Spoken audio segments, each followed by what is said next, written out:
দেখতে পাচ্ছেন তা হচ্ছে যে জুনিয়র ডাক্তাররা তারা কিন্তু এসে পৌঁছেছেন, বাসে করে তারা এসে পৌঁছেছেন এবং সেই ছবি এক্সক্লুসিভ আমরা তুলে ধরছি আপনাদের সামনে।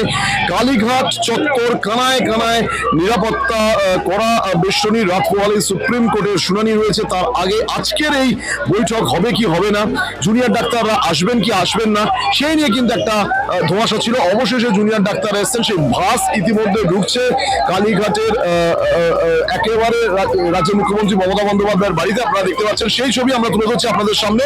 এবং পঞ্চমবারের মতো এই বৈঠক হতে চলেছে।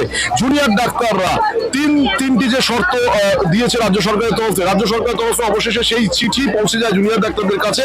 এবং রাত পোহালে যেহেতু সুপ্রিম কোর্টের শুনানি রয়েছে এবং সেই ছবি আমরা তুলে ধরলাম আপনাদের সামনে, যে ইতিমধ্যেই কিন্তু আপনারা দেখতে পাচ্ছেন যে জুনিয়র ডাক্তারদের বাস কিন্তু ঢুকে গেছে একেবারে মুখ্যমন্ত্রী মমতা বন্দ্যোপাধ্যায়ের বাসভবনের সামনে।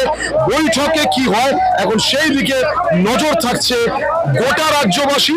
তার কারণ আরজিকর কাণ্ড নিয়ে ইতিমধ্যে জুনিয়র ডাক্তারদের যে মিছিল তা কিন্তু বেশ কয়েকদিন ধরেই চলছে। রাজ্য কিন্তু উত্তাল হয়ে উঠেছে জুনিয়র ডাক্তারদের এই প্রতিবাদী মিছিলে।